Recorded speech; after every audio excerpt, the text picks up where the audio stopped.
Hola, en esta presentación vamos a ver la resolución de los problemas 2, 3, 4, 7 y 8 de la serie 12.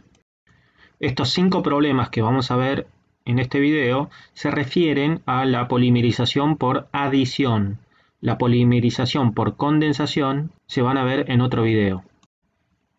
En el video de la presentación ya vimos que la polimerización por adición puede ocurrir por 3 mecanismos. El mecanismo radicalario, que es lo que vamos a ver en este problema 2, el mecanismo iónico, ya sea por formación de cationes o aniones, y el mecanismo de coordinación con complejos, que también lo vamos a ver en este problema en el último ítem. Cualquiera sea el mecanismo, ocurre en 3 etapas. La primera etapa es la etapa de la iniciación, en donde se forma el radical o el carbanión o el carbocatión o el primer complejo de coordinación. El segundo paso es la propagación de la cadena, es la elongación de la cadena, el crecimiento de la cadena. Y el tercer paso es el paso de la terminación, es decir, cuando el polímero que estaba propagándose deja de propagarse. Eso lo vamos a ver después. Empecemos con el ítem A del problema 2. Nos pide que expliquemos por qué las siguientes sustancias pueden actuar como iniciadores radicalarios. Y nos muestra el peróxido de cumilo, el asa-isobutyronitrilo, AIBN. Para que un sistema con muchos monómeros se polimerice y termine dando un polímero, necesita superar una energía de activación. Para superar esa energía de activación se agregan usualmente iniciadores radicalarios o iniciadores iónicos. En el caso de los iniciadores radicalarios tenemos el hidroperóxido de terbutilo, el persulfato de potasio, el peróxido de terbutilo, el peróxido de benzoilo, el AIBN y el peróxido de cumilo. Todos estos iniciadores son compuestos orgánicos que son solubles en fases orgánicas y solubles en la fase de los monómeros y son reactivos. Los grupos funcionales peróxidos de estos iniciadores o dialquilas o compuestos dan lugar a la formación de radicales que son estables. Por ejemplo, en el caso del peróxido de cumilo, la ruptura homolítica del enlace sigma carbono-oxígeno da lugar a la formación de oxígeno molecular y el radical cumeno. Si se fijan, el radical cumeno no es un radical cualquiera, es un radical bencílico, porque está en una posición bencílica, pero además es terciario. Esto hace que este radical sea bastante estable y fácil de generar. Recuerden que en hidrocarburos alifáticos necesitábamos radiación ultravioleta para que se formen radicales. Y en este caso, para que se forme el radical cumeno, solamente con pequeñas cantidades de calor que lo toma del medio, se forma el radical cumeno. La estabilidad del radical cumeno se explicaba por la estabilización por hiperconjugación. Ahora miremos el AIBN. En el caso del AIBN también ocurre una ruptura homolítica del enlace sigma carbono-nitrógeno a cada lado del grupo funcional azo y da lugar a un radical terciario. Fíjense en que este radical que está hibridizado sp2 está unido a 3 carbonos.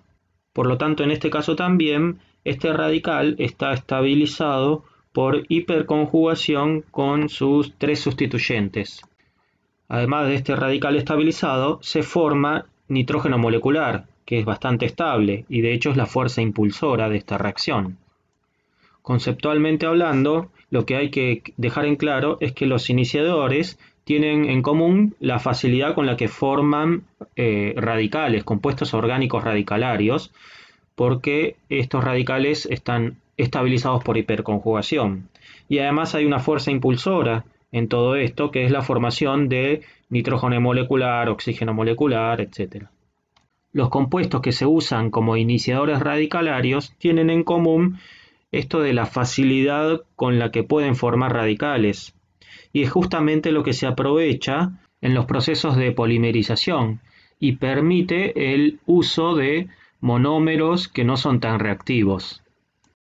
Bueno, ahora vayamos al ítem B del problema 2, que nos pregunta acerca del mecanismo de polimerización del etileno utilizando peróxido de cumilo como iniciador. Bueno, como les mencioné anteriormente, este mecanismo consiste en 3 etapas. La primera etapa es la iniciación, la segunda etapa es la propagación o crecimiento de la cadena y la tercera etapa es la terminación, donde deja de haber radicales y se forma un polímero que deja de ser reactivo. En la etapa de iniciación, el peróxido de cumilo se descompone térmicamente y da lugar a la formación del radical cumeno, más una molécula de oxígeno. Este radical cumeno reacciona con el primer monómero de eteno o etileno y da lugar a la formación de un radical primario altamente reactivo. Noten que el etileno no está halogenado, por lo cual formar un radical a partir del etileno es bastante difícil. Sin embargo, esto se logró utilizando el iniciador radicalario. Muy bien, una vez que reaccionó el radical cumeno con una molécula de eteno, se forma un nuevo enlace carbono-carbono y da lugar a este radical primario, que tiene en el extremo una posición por donde va a ir elongándose la cadena carbonada. Cuando esta molécula empieza a reaccionar con otra molécula de eteno o etileno, empieza la etapa de la propagación.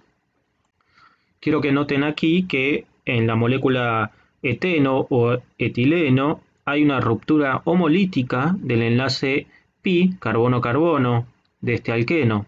Uno de los electrones de este enlace pi da lugar a la formación, junto con el otro electrón del radical desapareado, da lugar a la formación de un enlace carbono-carbono, haciendo elongar la cadena. Y el otro electrón del enlace pi da lugar a la formación de un radical que está en el extremo de la cadena carbonada.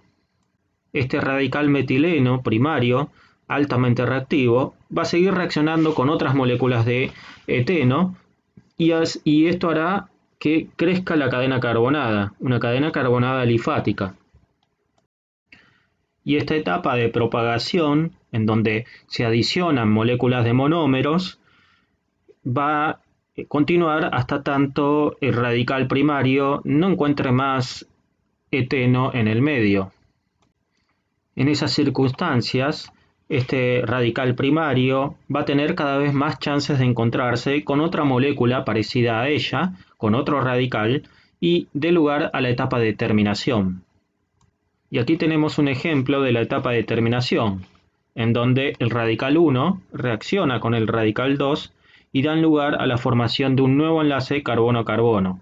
Una vez que se forma este nuevo enlace sigma carbono-carbono, señalizado con la rayita roja que vemos en el polietileno, la molécula deja de crecer y podemos decir en este caso que tenemos el polímero ya terminado.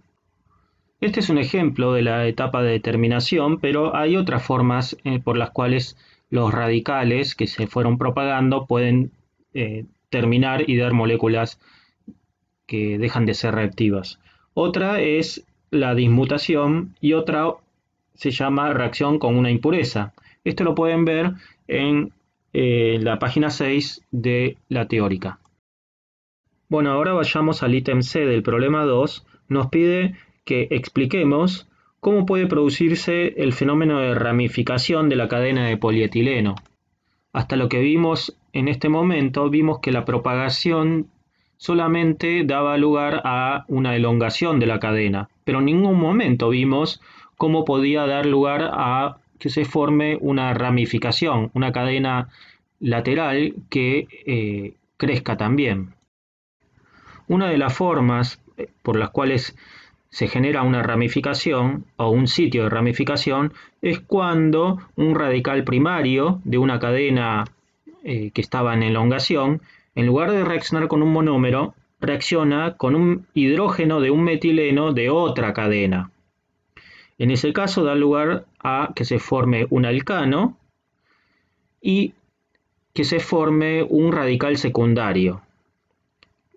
Este radical secundario va a ser el nuevo sitio por donde va a crecer la cadena, la ramificación. Va a ser un sitio de ramificación. va a reaccionar con otros monómeros y va a elongarse a partir de ahí una ramificación larga.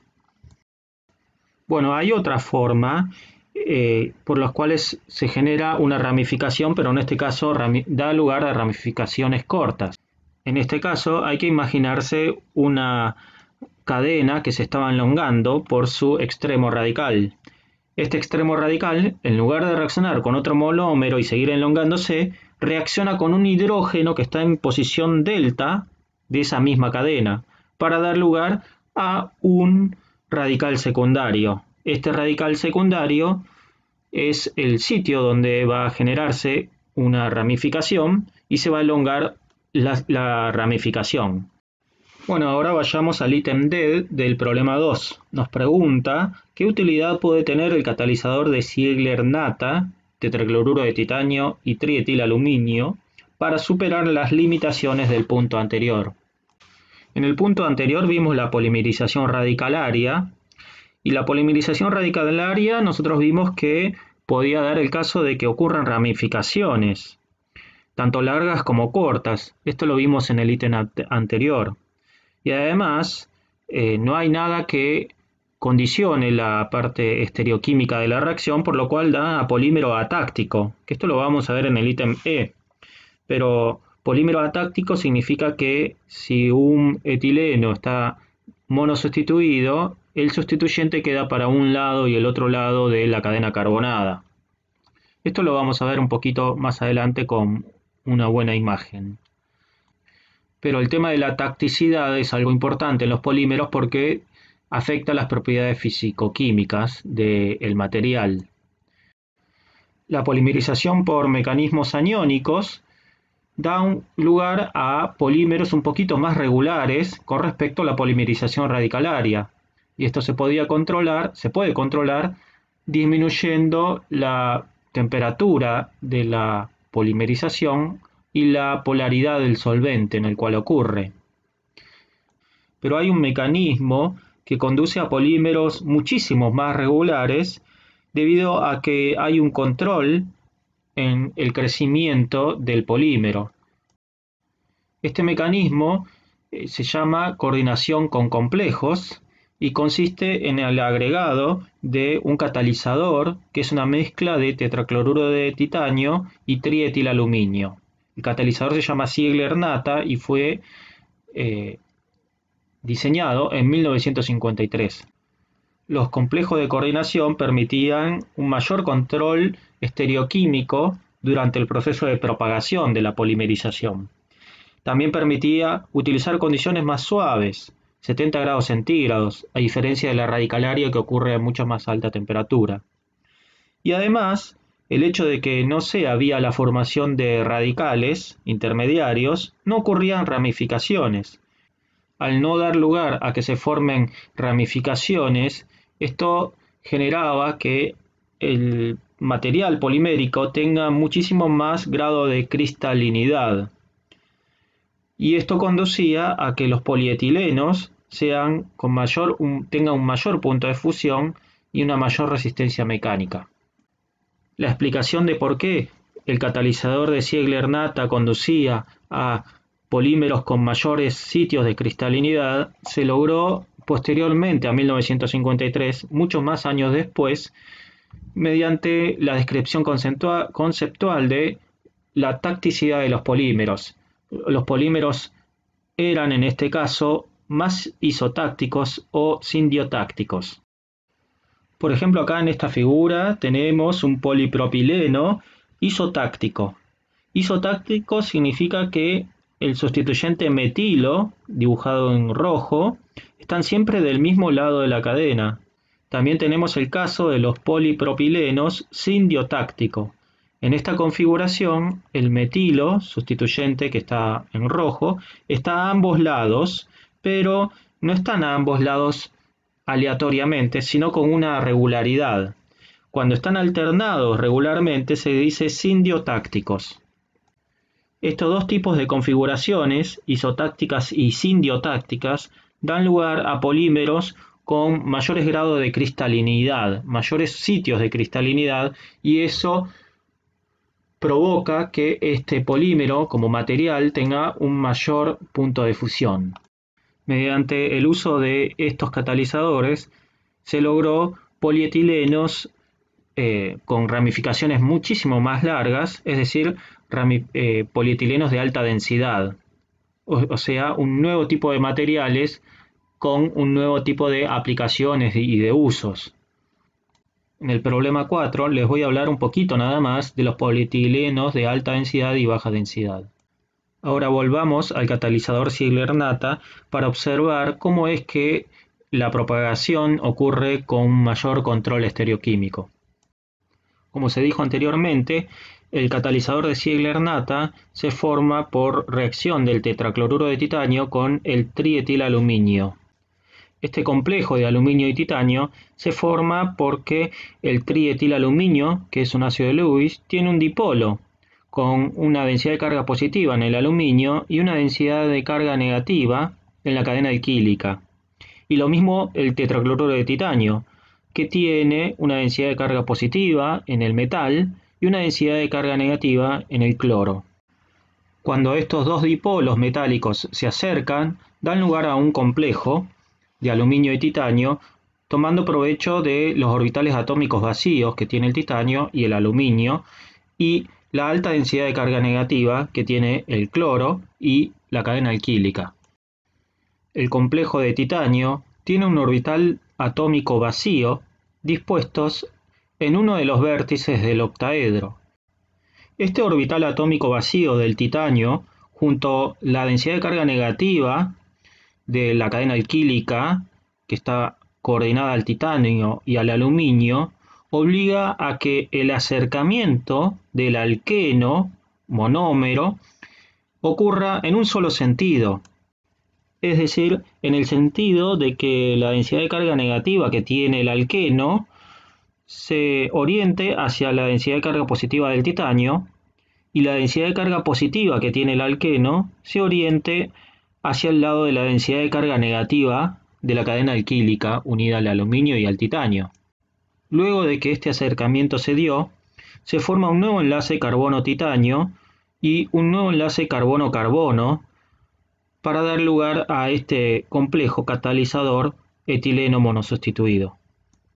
Las rayitas verdes punteadas representan el acercamiento del etileno y las flechas verdes representan el movimiento de electrones.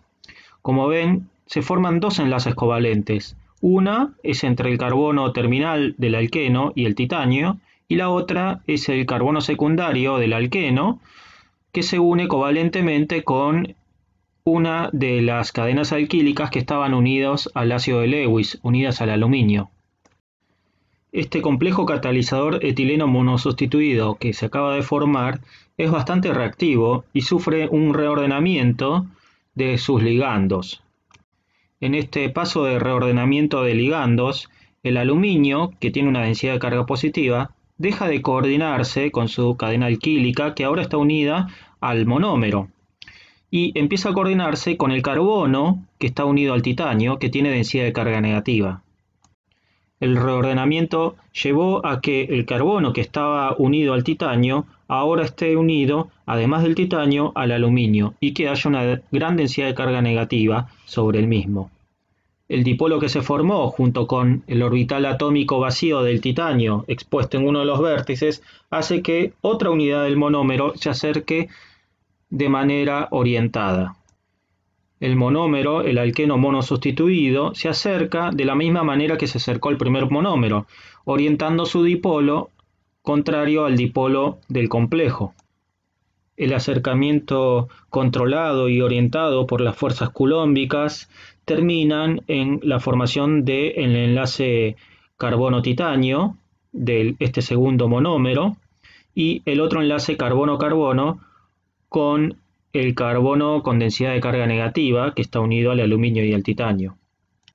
Y luego del reordenamiento de ligandos genera este nuevo complejo de coordinación que está listo para aceptar otra unidad de monómero. El tercer monómero que se adiciona es el de color violeta. Luego de un reordenamiento de ligandos da otra vez lugar a que se forme el complejo de Ziegler-Natta con una cadena alifática, pero en este caso lo característico de todo esto es que se forman polímeros más isotácticos o sindiotácticos. Algo importante que hay que notar acá es que este tipo de mecanismo de polimerización no conduce a la formación de radicales. Como ven acá, tantos pasos de reacción con complejo de coordinación, ninguno incluye a ningún radical. Y otro punto importante que se muestra en esta diapositiva es que la formación del complejo entre el catalizador y el monómero ocurre de una manera más controlada, es decir, el dipolo que se forma entre el titanio y el átomo de carbono con densidad de carga negativa obliga a que el nuevo monómero que se acerque de manera más controlada. Es decir, hay un control estereoquímico durante la adición de los monómeros. Y justamente esto es lo que no pasa en el mecanismo radicalario durante la propagación. Y esto justamente es el tema que nos lleva a el ítem E del problema 2. La falta de un control estereoquímico durante la etapa de propagación es otra de las limitaciones en la polimerización radicalaria de los etilenos monosustituidos.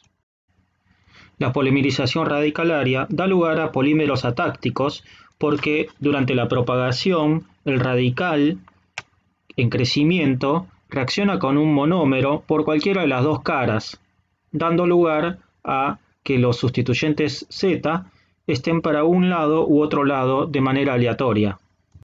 Si prestan atención, cuando el radical reacciona con el monómero alqueno, los dos carbonos del alqueno pasan de estar con una hibridación sp2 a una hibridación sp3. En particular, el carbono que está unido al sustituyente Z es quiral, es decir, lo que ocurre acá en la etapa de propagación es que se forma un nuevo centro estereogénico. Y a diferencia de lo que vimos recién con Ziegler-Natta, en donde se generaba un dipolo y este dipolo orientaba al alqueno a que la adición sea de manera más controlada, en este caso el radical reacciona con el alqueno por cualquiera de las dos caras y eso hace que se forme un nuevo sitio de propagación terminal con el sustituyente Z para uno o para otro lado. Es por esto que la polimerización por vías radicalarias da lugar a polímeros atácticos. Es decir, que los grupos laterales o sustituyentes Z o R quedan a ambos lados del esqueleto, pero de manera totalmente aleatoria.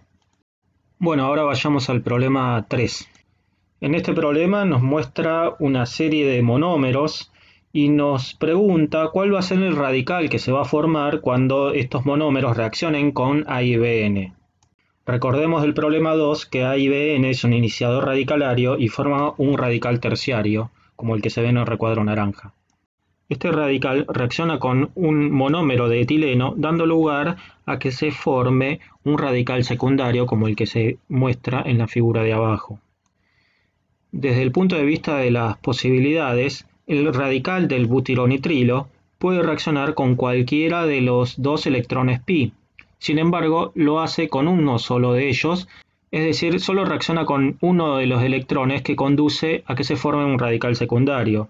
De lo contrario, de reaccionar con el otro electrón pi, se forma un radical primario más inestable. Esto es justamente lo que quise mostrar con los dos recuadros. El recuadro lleno es el que ocurre y el recuadro punteado es el que conduce a que se forme un radical primario.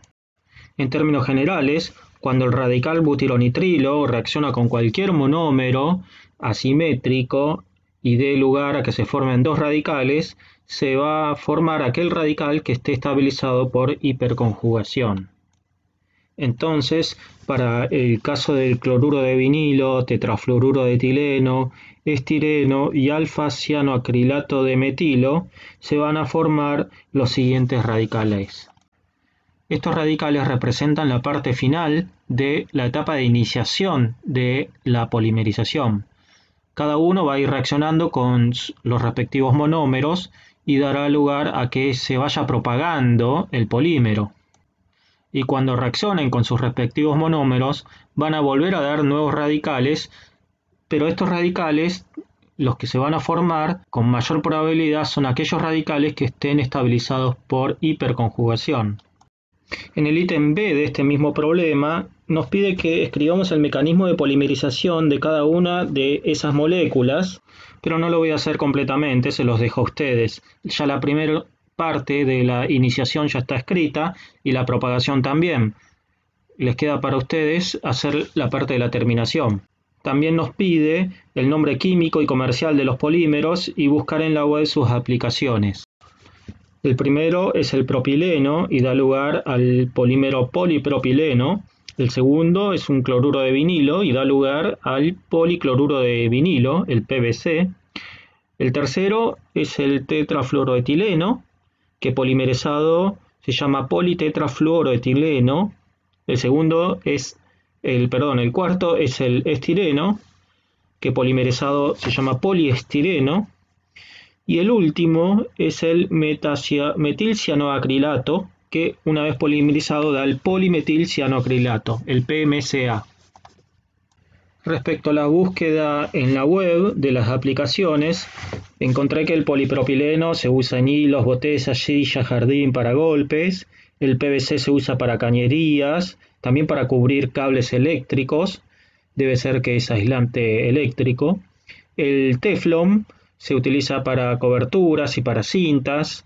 El poliestireno se utiliza para muchas cosas, en particular el telgopor, es tela gomosa porosa y es poliestireno expandido. Y el PMCA se utiliza como pegamento y justamente es el polímero de la gotita o superglue. Vayamos ahora al último ítem del problema 3, el ítem C. ¿Se puede obtener todos los polímeros descritos en B por polimerización aniónica?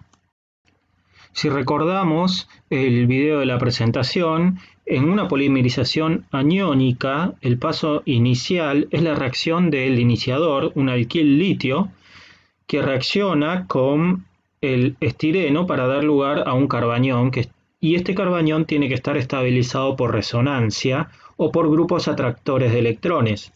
Por eso no todos los monómeros podían ser aplicables, y entre los monómeros aplicables estaban el metacrilato de metilo, el estireno, la acroleína y la acrilamida, que tiene una amida como grupo atractor de electrones. Entonces lo que tenemos que buscar entre toda esta lista de monómeros es que el carbanión que se genere esté estabilizado ya sea por resonancia o por la atracción de un grupo atractor de electrones. Si miramos la lista de monómeros, los primeros 3 monómeros de la izquierda no tienen un grupo atractor de electrones ni tampoco posibilidad de estabilizar por resonancia. Por lo tanto, son solamente los 2 últimos, el estireno y el alfa-metacrilato de metilo, los monómeros con posibilidad de una polimerización aniónica. Bueno, ahora vayamos al problema 4. Lo vamos a hacer parcialmente, el resto me parece conveniente que lo hagan ustedes. En el ítem 4 nos muestran estos polímeros, los símbolos de los polímeros, y nos pregunta qué significado tiene cada uno de estos símbolos. Muchos ya lo vimos en el problema anterior, el resto lo hacen ustedes. Y en el ítem B nos pregunta cuál de estos polímeros se obtiene por adición, y ya de los que vimos, del 2 al 6 todos se obtienen por polimerización por adición. El 1 se obtiene por polimerización de condensación. Esto lo van a ver después en la segunda parte de este video. Y con respecto al ítem C, buscar aplicaciones de polietileno de alta densidad, PVC, polietileno de baja densidad, polipropileno y poliestireno. También les queda para ustedes.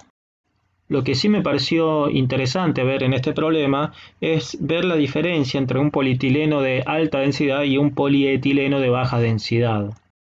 En el caso del polietileno de alta densidad, como ven en la figura de la izquierda, las cadenas de polímero poseen ramificaciones, alrededor de 10 ramificaciones por cada 1000 monómeros, y la densidad termina dando 0,96 gramos sobre centímetro cúbico. esa cantidad de ramificaciones es un valor relativamente bajo con respecto al otro polímero que vamos a ver ahora, y el hecho de que existan menos ramificaciones implica que este polímero empaque mucho mejor en un mismo volumen.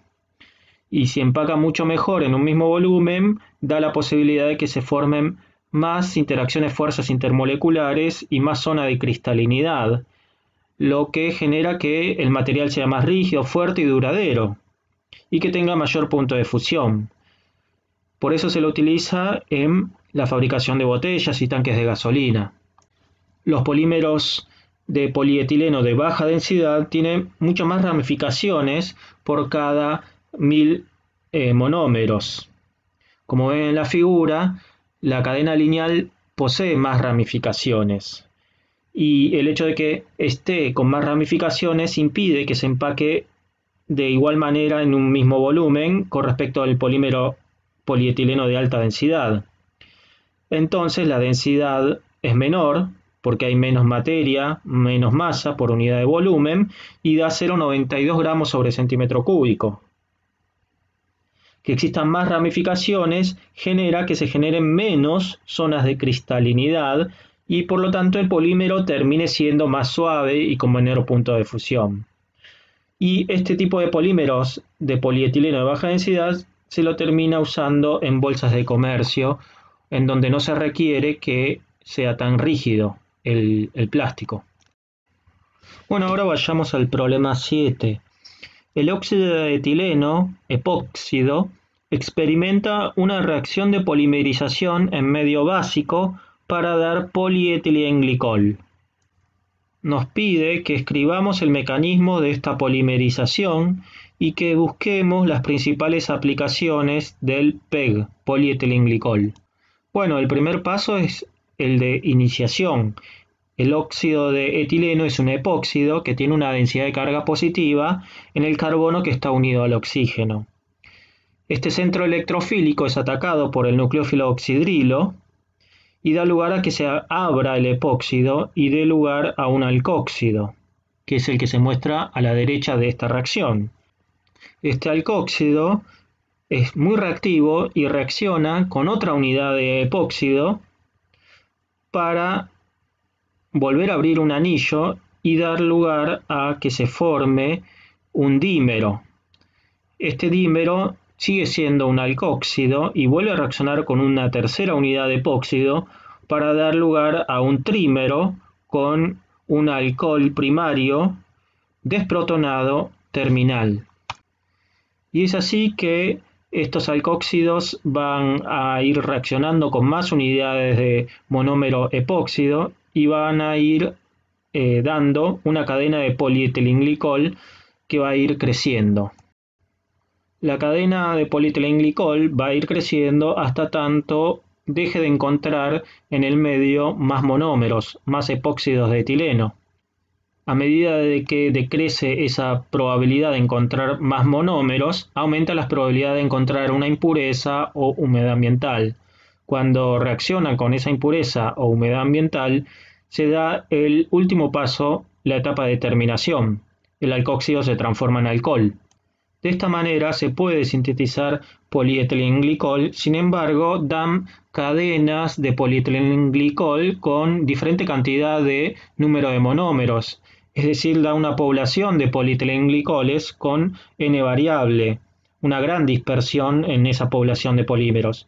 Por eso, esta síntesis de polietilenglicol se la reemplaza por la reacción de un etilenglicol con epóxido.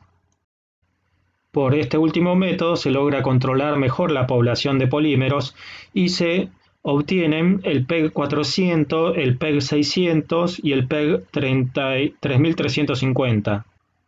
Esos números no representan la cantidad de monómeros que tiene el polietilenglicol, sino más bien representan el peso molecular promedio de esos polímeros. Es decir, cuando uno compra un PEG 400 en una droguería, lo que te venden en un frasco no es PEG 400, todos moléculas de polímeros con 400 Dalton, sino más bien una mezcla de polímeros cuya población mayoritaria es la que tiene 400 Dalton. Con respecto a las aplicaciones, sugiero ver el blog que está indicado abajo. Bueno, ahora vayamos al problema 8.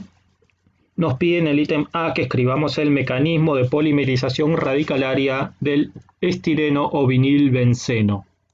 Es una polimerización radicalaria, así que es algo que veníamos viendo a lo largo de este video. Lo vamos a ver bastante rápido. La primera etapa es la iniciación con peróxido de benzoilo. Se forman dos radicales benzoilos.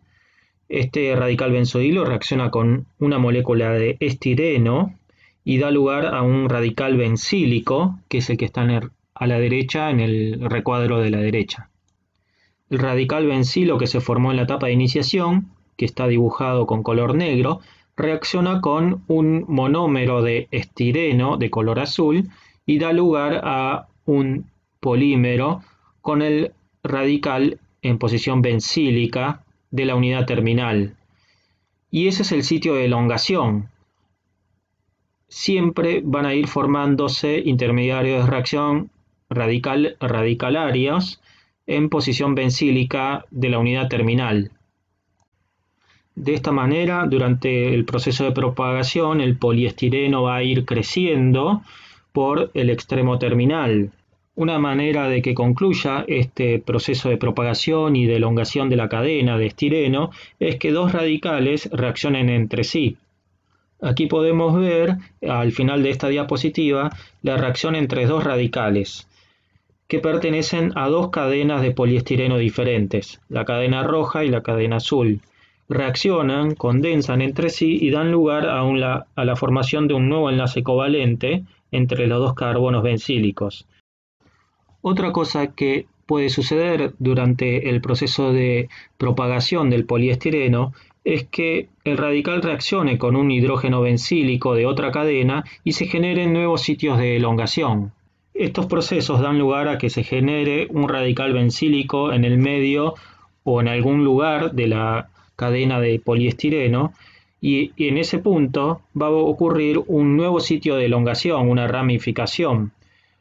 Este radical secundario va a reaccionar con unidades de monómero y de esta manera va a ir creciendo una nueva rama de esta cadena principal.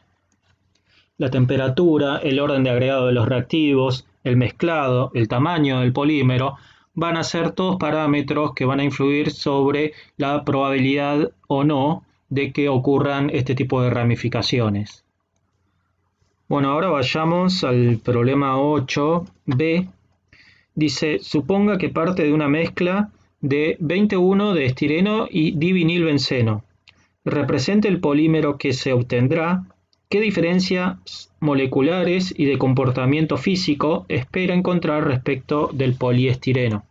Bueno, como la mezcla inicial es de estireno y divinilbenceno 21, es decir, casi todo es estireno, podemos considerar que la primera etapa de iniciación y de elongación de la cadena van a ser similares.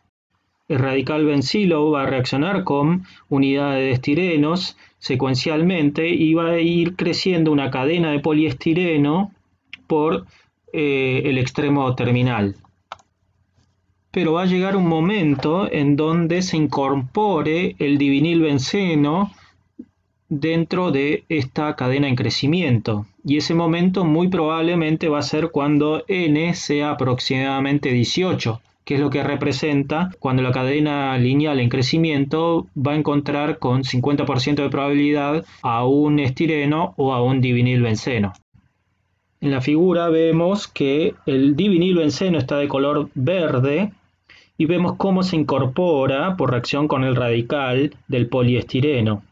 Se incorpora dentro de la cadena y se forma un nuevo radical en esa unidad de divinilbenceno, que reacciona con más monómeros de estireno para seguir elongándose esta cadena. Entonces lo que quiero que se imaginen es que dentro del tacho va a haber una cadena lineal de poliestireno en donde va a ir intercalada cada 20 unidades aproximadamente una unidad de divinilbenceno de color verde. Una vez que se pudieron imaginar eso, ahora vayamos a el entrecruzamiento de cadenas. En una reacción de entrecruzamiento de cadena, lo que ocurre es que el alqueno del divinilbenceno de una cadena reacciona como si fuese un monómero, reacciona con el radical bencilo terminal de otra cadena. De esa manera se forma un enlace covalente entre dos cadenas. Y el radical bencílico de color verde que se formó reacciona con más monómeros y es un sitio de propagación de una cadena. De esta manera se obtiene un copolímero de estireno entrecruzado por divinilbenceno. Y cabe resaltar que aquí no son ramificaciones, sino un polímero entrecruzado por enlaces covalentes. Esto da lugar a resinas sólidas, rígidas e insolubles en agua. Una característica diferente con respecto a los polímeros ramificados es que estos polímeros reticulados o entrecruzados son rígidos tanto a altas temperaturas como a bajas temperaturas. Muy bien, con esto terminamos la resolución de los problemas 2, 3, 4, 7 y 8 de la serie 12. Gracias.